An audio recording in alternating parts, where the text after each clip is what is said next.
National eligibility cum entrance test NEET. ഡോക്ടറാവാൻ ആഗ്രഹിക്കുന്ന ഏതൊരു കുട്ടിയും ചാടിക്കിടക്കേണ്ട ആദ്യത്തെ കടമ്പ. ഓരോ വർഷവും ലക്ഷക്കണക്കിന് വിദ്യാർത്ഥികൾ മാറ്റിവെക്കുന്ന നീറ്റ് എക്സാമിന് ഉന്നത വിജയം നേടണമെങ്കിൽ ആത്മവിശ്വാസവും അർപ്പണ മനോഭാവവും കഠിനാധ്വാനവും അത്യാവശ്യമാണ്. അർപ്പണ മനോഭാവത്തോടുകൂടി പഠിച്ച് ആത്മവിശ്വാസത്തോടുകൂടി നീറ്റ് എക്സാം എഴുതി ഉന്നത വിജയം നേടിയ ഒരു മിടുമിടുക്കിയാണ് ഇന്ന് എന്നോടൊപ്പം ഉള്ളത്. കോഴിക്കോട് നാദാപുരം കാവുങ്ങൽ താഴേക്കുനിയിൽ കുഞ്ഞബ്ദുള്ളയുടെയും റംലയുടെയും മകൾ ഹംന MT. നമുക്ക് ചോദിച്ചറിയാം എന്തായിരുന്നു ഹംന ഫോളോ ചെയ്തിരുന്ന പ്രിപ്പറേഷൻ സ്ട്രാറ്റജി എന്നുള്ളത്. മോളുടെ നീറ്റ് എക്സ്പീരിയൻസസ് എന്തെല്ലാമാണെന്ന് നമുക്കിപ്പോൾ കേൾക്കാം. ഹംന, നീറ്റിന് ഉന്നത വിജയം നേടിയിരിക്കുന്നു, എന്താണ് ഇപ്പോൾ തോന്നുന്നത്? ഇപ്പോൾ വളരെ സന്തോഷമുണ്ട്, വളരെ സംതൃപ്തിയുണ്ട്, വളരെ ഹാർഡ് വർക്ക് ചെയ്തിട്ടുണ്ട്. ഇപ്പോൾ അതിൻ്റെ ഒരു റിസൾട്ടായിട്ട് കാണുന്നു. എക്സ്പെക്ട് ചെയ്തിരുന്നോ? എക്സ്പെക്റ്റ് ചെയ്തിരുന്നു, കോൺഫിഡൻ്റ് ആയിരുന്നു. സർ, എന്താണ് പറയുന്നത് മോളെ പറ്റി? സ്കൂൾ ടൈം തൊട്ടേ ഡോക്ടർ ആവണം എന്ന് അതിയായ ഒരു ആഗ്രഹം ഉണ്ടായിരുന്ന ഒരാളാണോ? അതെന്നും പറയാനുള്ള സംഭവ സബ്ജക്റ്റാണ് അത്. മാഡം എന്ത് പറയുന്നു മോളുടെ ആ ഒരു അക്കാഡമിക് ബാക്ക്ഗ്രൗണ്ടിനെ പറ്റി? കുട്ടിക്കാലം മുതലേ ഹാർഡ് വർക്ക് ചെയ്യുന്ന ഒരു നേച്ചറുള്ള ആളായിരുന്നു. കുട്ടിക്കാലം തൊട്ടേ നന്നായി പഠിക്കുമായിരുന്നു. നമ്മൾ പറയേണ്ട ആവശ്യമൊന്നുമില്ല. സയൻസ് സബ്ജക്റ്റിലൊക്കെ ചെറുപ്പം തൊട്ടേ താല്പര്യം കാണിച്ചിരുന്നു. അതെ, ചെറുപ്പത്തിലെ ഡോക്ടർ ആവണമെന്ന് ആഗ്രഹം ഉണ്ടായിരുന്നു. മോള് ഇതിനു മുന്നേ എൻട്രൻസ് ഓറിയന്റഡ് കോച്ചിങ് പ്രോഗ്രാമിന്റെ ഭാഗമായിരുന്നിട്ടുണ്ടോ? ഇല്ല, ഞാൻ +2 കഴിഞ്ഞ് ബ്രില്യൻ്റ് ജോയിൻ ചെയ്തപ്പോഴാണ് എൻട്രൻസിന് ആദ്യമായിട്ട് കോച്ചിങ് തുടങ്ങുന്നത്. ഓക്കെ, അപ്പം ഇതിനു മുന്നേ KVPY NDSC പോലുള്ള എൻട്രൻസ് ടെസ്റ്റുകളൊന്നും അറ്റൻഡ് ചെയ്തിരുന്നു, പക്ഷേ ക്വാളിഫൈ ആയിട്ടില്ല. സീരിയസ് ആയിട്ട് കോച്ചിങ്ങിന് പോയിരുന്നില്ല? ഇല്ല, പോയിട്ടില്ല. അപ്പം ഫസ്റ്റ് എക്സ്പീരിയൻസ് ആണ് ബ്രില്യന്റിനോടൊപ്പം. അപ്പം എങ്ങനെയുണ്ടായിരുന്നു ബ്രില്യന്റിലെ ഒരു എക്സ്പീരിയൻസ്? ബ്രില്യൻറ്റിനെ പറ്റി പറയുകയാണെങ്കിൽ ബ്രില്യൻറ്റിനേക്കാൾ അപ്പുറം ഒന്നും ഉണ്ടാവില്ല എന്ന് തോന്നുന്നു. ബ്രില്യൻ്റോട് ചേർന്നാൽ അത്രത്തോളം സിസ്റ്റമാറ്റിക് ആയിട്ട് കൃത്യനിഷ്ഠതയോടെ ഈ ഒരു വർഷം ഞങ്ങൾ കൊണ്ടുപോയതെന്ന് വെച്ചാൽ അത്രയും ഭയങ്കരമായിട്ടായിരുന്നു. ഞങ്ങൾ എക്സ്പെക്ട് ചെയ്തതിനപ്പുറം ഓൺലൈൻ ക്ലാസ് ആയിരുന്നല്ലോ. അപ്പോൾ തുടക്കത്തിലൊക്കെ ക്ലാസ് തുടങ്ങുന്നതിന് മുന്നേ നമുക്കൊരു ചെറിയ ടെൻഷനെല്ലാം ഉണ്ടായിരുന്നു, എങ്ങനെയായിരിക്കും ഉണ്ടാവുക. അപ്പോൾ ക്ലാസ് തുടങ്ങി കഴിഞ്ഞാൽ നമുക്ക് എന്ത് മനസ്സിലായി, ഇത് ഓക്കെയാണ്, ഇത് ഫോളോ ചെയ്താൽ മതി, നമുക്ക് പറ്റുന്നുള്ളൊരു കോൺഫിഡൻസ് കിട്ടിയിരുന്നു, മനസ്സിലായിരുന്നു. ഓക്കെ, ബ്രില്യൻ്റ് തന്ന ഫെസിലിറ്റീസ്, അതായത് ഇപ്പം നമ്മൾ മെറ്റീരിയൽ ആണെങ്കിൽ ബൈ പോസ്റ്റ് നിങ്ങൾക്ക് സെൻഡ് ചെയ്ത് തന്നിരുന്നു. അത് കൂടാതെ അധിക വായനയ്ക്കായിട്ട് ബുക്ക് ഫെസിലിറ്റി പ്രൊവൈഡ് ചെയ്തിരുന്നു. കൂടാതെ കൂടുതൽ പ്രാക്ടീസിന് വേണ്ടിയിട്ട് ലേണിംഗ് ആപ്ലിക്കേഷനും തന്നിരുന്നു. അപ്പം മോള് എങ്ങനെയാണ് ഈ ഫെസിലിറ്റീസ് ഒക്കെ യൂസ് ചെയ്തത്?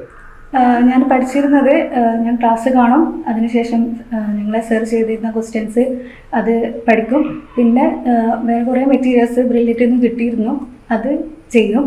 പിന്നെ ഞാൻ ലേണിംഗ് ആപ്പ് ഉപയോഗിക്കുമായിരുന്നു. അത് ഉപയോഗിച്ചിരുന്നത് ഞാൻ NCERT കുറച്ച് തരവാക്കാൻ വേണ്ടിയിട്ടായിരുന്നു ലേണിംഗ് ആപ്പ് ഉപയോഗിച്ചിരുന്നത്. ഞാൻ NCERT വായിക്കും, ആപ്പിൽ ലെവൽ 1 ചെയ്യും, വീണ്ടും വായിക്കും, ലെവൽ 2 ചെയ്യും. അങ്ങനെ NCERT ആയിട്ട് കൂടുതലൊരു അടുപ്പം വരാൻ വേണ്ടിയിട്ടാണ് ഞാൻ ആപ്പ് ഉപയോഗിച്ചിരുന്നത്. അപ്പൊ അതില് 4 ലെവൽ ഡിഫിക്കൽട്ടി ലെവലുള്ള ക്വസ്റ്റ്യൻസ് ഉണ്ടായിരുന്നല്ലോ. അപ്പൊ അത് 4 വർക്ക്ഔട്ട് ചെയ്ത് നോക്കുമായിരുന്നു. ഞാൻ കെമിസ്ട്രി, ബയോളജി 4 ലെവൽ നോക്കുമായിരുന്നു. ഫിസിക്സ് 4ാമത്തെ ലെവൽ എത്തുമ്പോൾ കുറേ ടഫായിരിക്കും, അതുകൊണ്ട് അത് 3rd വരെയൊക്കെ പോകാറുള്ളൂ. ഓക്കെ, അപ്പം NCERT ടെക്സ്റ്റ് ബുക്കിനെയാണ് കൂടുതലും നമ്മൾ ഡിപ്പെൻഡ് ചെയ്തത്. ഞാൻ പറയുകയാണെങ്കിൽ ഞാൻ തുടക്കത്തിലൊക്കെ ബ്രില്യൻറ്റിൻ്റെ നോട്ട്സിന് ടെക്സ്റ്റ് ബുക്കിനാണെങ്കിൽ നോട്ട്സ് ആയിരുന്നു അന്നേരം കാര്യമായിട്ട് നോക്കിയത്. അത് എനിക്ക് തോന്നുന്നു നോട്ട്സ് നോക്കുമ്പോൾ കുറച്ചും കൂടി ബേസ് നല്ലോണം കിട്ടും തോന്നുന്നു. പിന്നെ നമ്മളോട് ഡയറക്ടേഴ്സൊക്കെ പറഞ്ഞ് ഇനി നിങ്ങൾ ടെക്സ്റ്റാണ് കോൺസെൻട്രേറ്റ് ചെയ്യേണ്ടത്. അവസാനം ഇങ്ങോട്ടെത്തിയപ്പോൾ പിന്നെ അങ്ങോട്ട് ടെക്സ്റ്റ് കോൺസെൻട്രേറ്റ് ചെയ്തു. ഓക്കെ, അപ്പം അതെങ്ങനെയായിരുന്നു? നമ്മുടെ ക്ലാസ്സുകൾ കാണുന്നതിനോടൊപ്പം തന്നെ പാരലായിട്ട് NCERT ടെക്സ്റ്റ് ബുക്സും വായിച്ചു പോകുമായിരുന്നു ചെയ്തിരുന്നത്? അതെ, അങ്ങനെ ക്ലാസ് കാണും, ആ ചാപ്റ്റർ പഠിക്കുമ്പോൾ ഒന്ന് NCERT വായിച്ചു. അപ്പോൾ NCERTയിൽ എക്സ്ട്രാ പോയിന്റ്സ് നമ്മൾ ശ്രദ്ധിക്കാതെ പോകുന്ന പോയിന്റ്സ് ഒക്കെ ഒന്ന് മാർക്ക് ചെയ്ത് വെക്കും. ഓക്കെ, പിന്നെ ഏറെ കുട്ടികളും ചോദിക്കാനുള്ളൊരു സംശയം എന്ന് പറഞ്ഞാൽ ടോപ്പേഴ്സിന്റെ നാവിൽ നിന്ന് കേൾക്കാൻ ആഗ്രഹിക്കുന്ന ഒരു സബ്ജക്റ്റാണ് ഫിസിക്സ് എങ്ങനെ പഠിച്ചു എന്നുള്ളത്. എല്ലാവർക്കും പേടിയാണ്, എല്ലാ കുട്ടികൾക്കും. അപ്പോൾ അവർ പറയുന്നതെന്ന് പറഞ്ഞാൽ ധാരാളം ഇക്വേഷൻസ് ഫിസിക്സിലുണ്ട്. അപ്പോൾ അവരൊരു പ്രോബ്ലം വായിക്കുന്ന സമയത്ത് ഏത് ഇക്വേഷനാണ് അപ്ലൈ ചെയ്യേണ്ടത് എന്ന് അവർക്ക് മനസ്സിലാവുന്നില്ല. അപ്പോൾ മോൾ എങ്ങനെയാണ് ഫിസിക്സുമായിട്ട് കൂട്ടുകൂടിയത്? അപ്പോൾ ഫിസിക്സിന്റെ കാര്യം പറയുകയാണെങ്കിൽ ഫിസിക്സ് ഞാൻ ആദ്യം ക്ലാസ് കാണും. ഞാൻ ക്ലാസ് കേൾക്കുന്ന കൂടെ തന്നെ ലെക്ചർ നോട്ട്സ് എഴുതും. ആ ലെക്ചർ നോട്ട്സ് നമുക്ക് മനസ്സിൽ നിൽക്കുന്നത് മനസ്സിൽ തന്നെ വെക്കും. നമുക്ക് ഇനി ഓർമ്മിക്കാൻ പറ്റാത്ത കാര്യങ്ങൾ മാത്രം ഷോർട്ട് നോട്ട്സ് ആക്കി എഴുതി വെക്കും. പിന്നെ എന്ത് ചെയ്യും, നമ്മൾ ലെവൽ 2 ക്വസ്റ്റ്യൻസ് ചെയ്ത് തരും. അപ്പോൾ ലെവൽ 2 ക്വസ്റ്റ്യൻസ് എന്ന് വെച്ചാൽ ഓരോ ക്വസ്റ്റ്യനിലും ഓരോ കൺസെപ്റ്റ് ഉണ്ടാവും സാർ ചെയ്ത് തരുന്നത്. അപ്പോൾ ഏകദേശം ഒരു ചാപ്റ്ററിന് ആവശ്യമായിട്ടുള്ള കൺസെപ്റ്റ് സാറിൻ്റെ വായി നിന്ന് സാർ ചെയ്ത് തന്നിട്ട് തന്നെ നമുക്ക് കിട്ടും. എന്നിട്ട് പിന്നെ വീണ്ടും പ്രോബ്ലംസ് ഒക്കെ ചെയ്ത് നോക്കും. അപ്പോൾ ഇക്വേഷൻസ് എന്ന് പറയുമ്പോൾ ഇപ്പോൾ ഒരു ഫോമിലുള്ള ഇക്വേഷൻ്റെ ഒരു ഫോം മാത്രം പഠിക്കും. അപ്പോൾ അതും നമുക്ക് ഡിറൈവ് ചെയ്ത് ചെയ്യാൻ പറ്റുന്നതെല്ലാം നമ്മൾ സ്വന്തമായിട്ട് ചെയ്യും. അപ്പോൾ ബേസ് ആയിട്ടുള്ള ഇക്വേഷൻസ് ഒക്കെ പഠിക്കും. ഓക്കെ. അപ്പോൾ ഫിസിക്സിനെ പറ്റി പറഞ്ഞു. അപ്പോൾ ഫിസിക്സിലെ ഇക്വേഷൻസ് ഓർത്ത് വെക്കാൻ വേണ്ടിയിട്ട് എന്തെങ്കിലും ട്രിക്സ് യൂസ് ചെയ്തിരുന്നോ?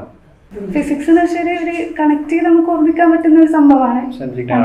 അങ്ങനെയുള്ള ഇക്വേഷൻസ് ഒക്കെ അങ്ങനെ പലരും കാണാതെ പഠിക്കാൻ ശ്രമിക്കുന്നതുകൊണ്ടാണ് ടഫായിട്ട് തോന്നുന്നതാണ് അങ്ങനെ ഓർമ്മിക്കാൻ പറ്റാത്തതൊക്കെ ഞാൻ കാണാതെ പഠിക്കും. അല്ലാതെ ഇക്വേഷൻ ബുക്ക് തന്നെ പ്രിപ്പയർ ചെയ്ത് വെച്ച് ഇക്വേഷൻസ് മാത്രം എഴുതിയ ബുക്ക് പ്രിപ്പയർ ഉണ്ട്. ഞാൻ ഇക്വേഷൻസ് മാത്രമായിട്ടാണ് ഷോർട്ട് നോട്ട്സ് ഉണ്ടാക്കുക. അപ്പോൾ നമുക്ക് എളുപ്പമായിട്ടുള്ളത് പെട്ടെന്ന് മനസ്സിലാവും. അപ്പോൾ അതിലെ കാണാൻ പഠിക്കും. ഓക്കെ. അപ്പം ഫിസിക്സിനെ പറ്റി നമ്മൾ പറഞ്ഞു. ഇനിയിപ്പം കെമിസ്ട്രി നോക്കുവാണെങ്കിൽ ഫിസിക്കൽ കെമിസ്ട്രി, ഓർഗാനിക് കെമിസ്ട്രി. ഇപ്പോൾ പലർക്കും ഓർഗാനിക് കെമിസ്ട്രി ഒരു ബാലികേറമലയാണെന്ന് പറയാറുണ്ട്. അപ്പം മോള് കാരണം ഓർക്കാൻ ബുദ്ധിമുട്ടാണെന്നാണ് കൂടുതൽ പേരും കംപ്ലൈൻറ്റ് ചെയ്യുന്നത്. അപ്പം മോൾ എന്തെങ്കിലും ട്രിക്സ് യൂസ് ചെയ്തിരുന്നോ? ഞാൻ ട്രിക്സ് യൂസ് ചെയ്ത് ഞാൻ പറയുകയാണെങ്കിൽ എനിക്ക് തോന്നുന്നത് ബ്രില്യൻ്റ് ഓർഗാനിക് കെമിസ്ട്രിക്ക് നല്ലൊരു ബേസ് തരുന്നുണ്ട്. റിയാക്ഷൻ മെക്കാനിസം എന്നുള്ളൊരു വരുന്നൊരു ചാപ്റ്ററായിട്ട് ഞങ്ങൾക്ക് തരുന്നുണ്ട്. ഓർഗാനിക് കെമിസ്ട്രി ഒരു ബേസ് നമുക്ക് നല്ലോണം ഉണ്ടാക്കി തരും. അതിനുശേഷം എന്ത് ചെയ്യും, ആൽക്കൈൻ, ആൽഡിഹൈഡ് അങ്ങനത്തെ ചാപ്റ്റേഴ്സൊക്കെ അതുമായിട്ട് ബന്ധപ്പെട്ടിട്ട് നമുക്ക് പെട്ടെന്ന് തന്നെ പഠിക്കാൻ പറ്റും. പിന്നെ ടെക്സ്റ്റ് ബുക്ക് തന്നെ പിന്നീട് കോൺസെൻട്രേറ്റ് ചെയ്തു. അതിനും NCERT യൂസ്ഫുൾ ആയി. NCERT കെമിസ്ട്രിയിലെ theoretical chapters S block, P block പോലെയുള്ള അപ്പം അതെങ്ങനെയാണ് ഓർത്തിരിക്കുന്നത്? ഇനോർഗാനിക് കെമിസ്ട്രി നമ്മളോട് പറഞ്ഞത് ടെക്സ്റ്റ് ബുക്ക് മാത്രം കോൺസെൻട്രേറ്റ് ചെയ്യാന്നുള്ളതിലാണ്. ഞാൻ ടെക്സ്റ്റ് ബുക്ക് മാത്രമേ പിന്നെ നോക്കിയിട്ടുള്ളൂ. അത് മാത്രമേ ആവശ്യമുള്ളൂ. ഓക്കെ. ഇപ്പം ഈ നീറ്റ് എക്സാം എഴുതിയപ്പോഴാണെങ്കിലും ക്വസ്റ്റ്യൻസ് കൂടുതലും NCERT ബേസ്ഡ് ആയിരുന്നു? ഫുൾ ഓഫ് NCERT ആയിരുന്നു. കുറച്ചൊരു ലെവലിൽ തോന്നിയത് നോട്ട്സിൽ ഉണ്ടായിരുന്നു. ഞാൻ പിന്നെ അവസാന ഘട്ടത്തിൽ നോട്ട്സ് നോക്കാൻ പറ്റാത്തതുകൊണ്ട് കുറച്ച് നഷ്ടപ്പെട്ടു പോയി. ഓക്കെ. ഇപ്പം നമ്മൾ ബയോളജിയിലേക്ക് വരികയാണെങ്കിൽ കൂടുതൽ കുട്ടികളും ഔട്ട് ഓഫ് NCERT ചോദിക്കുമോ എന്ന് പേടിച്ചിട്ട് കൂടുതൽ അഡീഷണൽ കാര്യങ്ങൾ വായിച്ച് കാട് കയറി പോകുന്ന ഒരു സബ്ജക്റ്റാണെന്ന് തോന്നുന്നു. അപ്പം മോളുടെ അഭിപ്രായം എന്താണ്? നമ്മൾ സ്റ്റിക്ക് ഓൺ ചെയ്താൽ NCERT ടെക്സ്റ്റ് ബുക്കിൽ തന്നെ സ്റ്റിക്ക് ഓൺ ചെയ്താൽ മതിയോ അതോ പുറത്തേക്ക് പോയി വായിക്കേണ്ട കാര്യമുണ്ടോ? ഞാൻ ചെയ്തത് ഞാൻ ഫെബ്രുവരി വരെ ഞങ്ങൾക്ക് ക്ലാസ് റൂം ഉണ്ടായിരുന്നു, നോട്ട്സൊക്കെ തരും.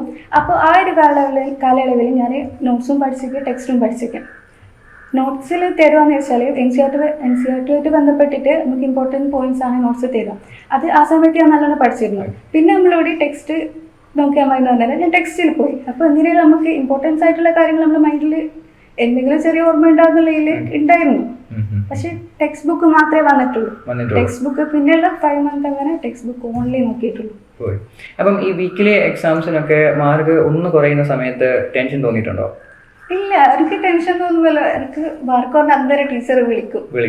ടീച്ചർ വിളിച്ചാൽ ഞങ്ങളെ ക്ലാസ് ടീച്ചർ പഠിച്ചത് ഞാൻ 6-110. അപ്പൊ തന്നെ മിസ് നിത്യാമാം അപ്പം തന്നെ വിളിച്ച് നമ്മളെ സമാധാനിപ്പിക്കുകയൊക്കെ ചെയ്തു. അതുകൊണ്ട് അത്ര ടെൻഷനൊന്നും ആയിട്ടില്ല. അപ്പം നമ്മുടെ എക്സാമിന് ശേഷം എല്ലാ ആഴ്ചയിലും വൈകുന്നേരം director stock and result analysis ഉണ്ടല്ലോ. അപ്പം അത് കാണുന്ന സമയത്ത് പല കുട്ടികളും എന്നെ പേഴ്സണലി വിളിച്ച് പറഞ്ഞിട്ടുണ്ട്, അത് കാണുന്ന സമയത്ത് നമുക്കൊരു മോട്ടിവേഷനാണ്. കാരണം ടോപ്പേഴ്സിന്റെ ഫോട്ടോ ഡിസ്പ്ലേ ചെയ്യുമല്ലോ. അപ്പോൾ അത് കാണുന്ന സമയത്ത് നെക്സ്റ്റ് വീക്ക് എനിക്കും മാർക്ക് വാങ്ങിക്കണം, അങ്ങനെ എല്ലാവരും കാണണം എന്നൊരാഗ്രഹം. അപ്പം മോൾക്ക് എങ്ങനെയാണ് നമ്മുടെ ആ ഒരു ഡയറക്ടർ സ്റ്റോക്ക് എത്രത്തോളം മോട്ടിവേറ്റ് ചെയ്തിട്ടുണ്ട് ആ സെഷനൊക്കെ? അപ്പോൾ നമ്മളൊരു ഫുൾ ടൈം വർക്ക് ചെയ്യുന്ന ഒരു സമയമാണ്. അപ്പോൾ ഓരോ എക്സാം കഴിയുന്നോരോ സാറിൻ്റെ വാക്കുകൾ കേൾക്കുമ്പോൾ നമുക്ക് അടുത്ത വീക്കും കൂടി നല്ലോണം പഠിക്കാനുള്ളൊരു നല്ലൊരു മോട്ടിവേഷൻ കിട്ടുമായിരുന്നു, കോൺഫിഡൻസ് കിട്ടുമായിരുന്നു. പിന്നെ ടോപ്പേഴ്സിന്റെ ഫോട്ടോ വരുമ്പോൾ നമ്മളും അതിലുണ്ടെങ്കിൽ നമുക്കൊരു സന്തോഷം ഉണ്ടായിരുന്നുണ്ട്, വരാൻ ആഗ്രഹിക്കുന്നുണ്ട്. ഓക്കെ. അപ്പം ഈ പഠന നാളുകളിൽ എപ്പോഴെങ്കിലും തോന്നിയിരുന്നോ നീറ്റ് എക്സാം ഇപ്പോൾ പെൻ ആൻഡ് പേപ്പർ മെത്തേഡാണ്, പക്ഷെ നമ്മളിപ്പം ഓൺലൈൻ ടെസ്റ്റ് ആണ് എഴുതുന്നത്, അപ്പോൾ ഇതെങ്ങനെയാവും ഇപ്പോൾ പെൻ ആൻഡ് പേപ്പർ ചെയ്യുന്ന സമയത്ത് ടൈം മാനേജ്മെന്റ് പ്രോബ്ലംസ്? എനിക്ക് അധികം ടെൻഷൻ ഉണ്ടായിരുന്നില്ല, കാരണം നമ്മൾ കണ്ടന്റിനല്ലേ പ്രാധാന്യം കൊടുക്കേണ്ടത്. അപ്പോൾ സാർ പറയുന്നുണ്ട് നമ്മൾ എന്ത് ചെയ്താൽ മതി, ഓർമ്മ ഷീറ്റ് നമ്മൾ തന്നെ വെച്ചൊന്ന് പ്രാക്ടീസ് ചെയ്താൽ മതി. പിന്നെ നമുക്ക് ബ്രില്യൻ്റ് ഓർഗനൈസ് ചെയ്തിട്ട് നമുക്ക് ഓഫ്ലൈൻ എക്സാംസ് നടത്തിയിട്ടുണ്ട്. അങ്ങനെ ഓഫ്ലൈൻ എക്സാംസ് പാർട്ടിസിപ്പേറ്റ് ചെയ്തു? സെൻട്രൽ വന്നിട്ട് എനിക്ക് പറ്റിയില്ല, വീട്ടിൽ നിന്നുള്ള തന്നെയാണ് ചെയ്തത്. Okay okay. അപ്പം കൂടുതലായിട്ടും നമ്മൾ സെൻഡ് ചെയ്താണ് ക്വസ്റ്റ്യൻ പേപ്പറും OMR വെച്ചിട്ട് OMR PDF ആയിട്ട് ഷെയർ ചെയ്ത് തരുമായിരുന്നോ അതോ ഹാർഡ് കോപ്പി അയച്ചു തന്നിരുന്നോ? OMR പേപ്പർ അതെല്ലാം ഹാർഡ് കോപ്പി ആയിട്ട് തന്നെ അയച്ചു തന്നിരുന്നു. അതിപ്പോ നമ്മള് പാറ്റേൺ മാറി പിറ്റേ ദിവസം തന്നെ നമുക്ക് എന്ത് ചെയ്തിട്ട് കിട്ടി. അപ്പൊ മോഡൽ എക്സാംസ് എഴുതുന്ന സമയത്ത് മോള് അതിനോടൊപ്പം തന്നെ ഓൺലൈൻ ടെസ്റ്റ് എഴുതുന്നതോടൊപ്പം തന്നെ ഈ OMR വെച്ചിട്ട് പ്രാക്ടീസ് ചെയ്തിരുന്നു അല്ലെ? ഞാൻ കുറച്ച് അങ്ങോട്ട് ബ്രില്യന്റ് തുടങ്ങിയപ്പോ ബ്രില്യന്റ് ചെയ്തപ്പോ ഞാൻ ചെയ്തു. Okay okay. അപ്പൊ എക്സാമിന്റെ ആ ഒരു ലാസ്റ്റ് 1 മന്ത് അല്ലെങ്കിൽ ലാസ്റ്റ് 1 വീക്ക് അതെങ്ങനെയായിരുന്നു ആ ഒരു പ്രാക്ടീസ്? നമ്മൾ എക്സാം എഴുതി പ്രാക്ടീസ് എത്രത്തോളം? അപ്പോൾ മോഡൽ ടെസ്റ്റ് എക്സാംസ് തന്നെയായിരുന്നു കണ്ടിന്യൂ ചെയ്യുമായിരുന്നു. ടെക്സ്റ്റ് ബുക്ക് നോക്കിയിരുന്നു. ഇപ്പൊ നീറ്റ് എക്സാം നമുക്കറിയാം 2 മണി തൊട്ട് 5 മണി വരെയാണ്. അപ്പം ബ്രില്യന്റിൽ നിന്ന് ഇൻഫോം ചെയ്തിരുന്നോ ആ സമയത്ത് എക്സാം എഴുതി ശീലിക്കണം? പറഞ്ഞിരുന്നു. നമ്മളോട് ഇങ്ങനെ എല്ലാ മുന്നറിയിപ്പുകളും തന്നിരുന്നു. 2 മണി മുതൽ 5 മണി വരെ നമ്മള് ആ സമയം എക്സാമിനായിട്ട് നമ്മൾ എല്ലാ ദിവസവും ക്രിയേറ്റ് ചെയ്ത് ചെയ്യണം. മാസ്ക് ഇട്ട് ഗ്ലൗസ് ഇട്ട് നമ്മൾ എഴുതി പ്രാക്ടീസ് ചെയ്യണം. അങ്ങനെല്ലാം പറഞ്ഞിരുന്നു. ഓക്കെ. അപ്പം നമുക്ക് പേടിയില്ലാതെ വീട്ടിലിരുന്ന് ചെയ്യുന്ന ഇതുപോലെ തോന്നിയുള്ളൂ എക്സാം ഹാളിൽ പോയിട്ട്? അപ്പൊ ഇതൊക്കെ അതെ, വലിയ പേടിയൊന്നും ഉണ്ടായിരുന്നില്ല.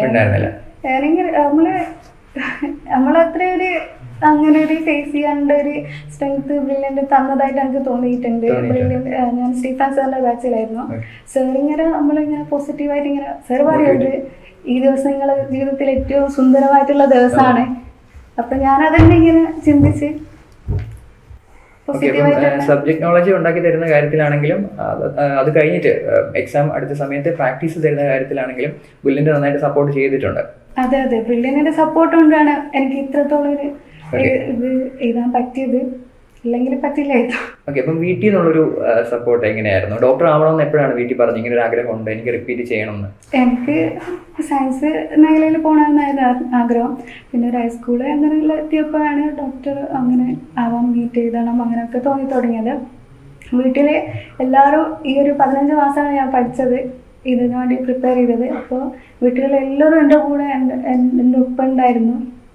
അവർക്ക് പറ്റും പോലെ എന്നെ സഹായിച്ചു. എൻ്റെ ടൈം സേവ് ചെയ്യാൻ വേണ്ടി അവർ ശ്രദ്ധിച്ചു. ഞാൻ ഇങ്ങനെ ലേറ്റ് നൈറ്റിലെല്ലാം പഠിക്കും.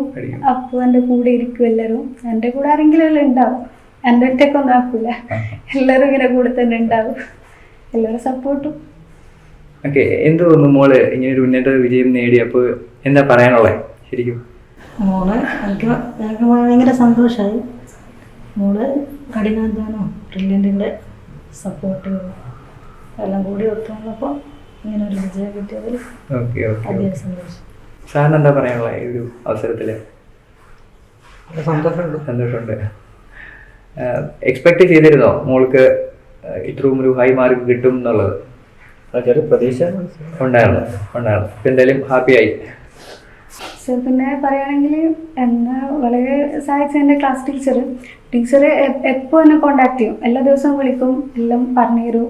ഇനി എന്താ മുന്നോട്ട് ചെയ്യേണ്ടത്, നമ്മൾ നല്ല മാർക്ക് കിട്ടിയപ്പോൾ നമ്മളെ കൺഗ്രാജുലേറ്റ് ചെയ്യും. അപ്പം ഞാൻ പറഞ്ഞില്ലേ, നമ്മൾ മാർക്ക് പറഞ്ഞാൽ നമ്മളെ സമാധാനിപ്പിക്കും. അപ്പോൾ എല്ലാം മിസ്സ് നമ്മൾ അത്രയും നോക്കിയിരിക്കും. മിസ്സിൻ്റെ കൂടെ എപ്പോൾ ഒരു കടപ്പാടുണ്ട്. പിന്നെ ഞങ്ങളെ A+ൻ്റെ കോർഡിനേറ്റർ എൽവിൻ സാർ എപ്പോൾ വിളിച്ച് മോട്ടിവേറ്റ് ചെയ്യാമായിരുന്നു. അപ്പോൾ അങ്ങനെ വിളിക്കുമ്പോൾ നമുക്ക് ഭയങ്കര സന്തോഷമായിരുന്നു. ഇനി പഠിക്കാനുള്ള ഒരു പ്രചോദനമായിരുന്നു. പിന്നെ എനിക്ക് എടുത്തു പറയാനുള്ളത് സ്റ്റീഫൻ സാറിൻ്റെ മോട്ടിവേഷൻ. ഞാനും ഇരിക്കും, ഇവിടെ കൂടെ എല്ലാവരും ഇരിക്കും. അപ്പോൾ സാറിൻ്റെ മോട്ടിവേഷൻ കേട്ടാൽ തന്നെ കുട്ടികൾക്ക് പഠിക്കാനുള്ളതാണ് പ്രചോദനം. പിന്നെ മിസ് എല്ലാ ദിവസവും കോണ്ടാക്ട് ചെയ്യും. നിങ്ങൾക്കൊരു സ്വപ്നമുണ്ടെങ്കിൽ ആ സ്വപ്നം സാക്ഷാത്കരിക്കുന്നതിനായി ഹാർഡ് വർക്ക് ചെയ്യാൻ നിങ്ങൾ തയ്യാറാണെങ്കിൽ തീർച്ചയായും നിങ്ങളുടെ സ്വപ്നം സാക്ഷാത്കരിക്കപ്പെടുക തന്നെ ചെയ്യും എന്നുള്ളത് ഹംനയുടെ വാക്കുകളിൽ നിന്നും വ്യക്തമാണ്. ഒരു ടോപ്പറിൽ നിന്നും നിങ്ങൾ കേൾക്കാൻ ആഗ്രഹിക്കുന്ന എല്ലാ കാര്യങ്ങളും ഹംന ഇപ്പോൾ നിങ്ങളുമായി പങ്കുവെച്ചു കഴിഞ്ഞു. ഇത്രയും നേരം ഞങ്ങളെ കേട്ട എല്ലാവർക്കും നന്ദി.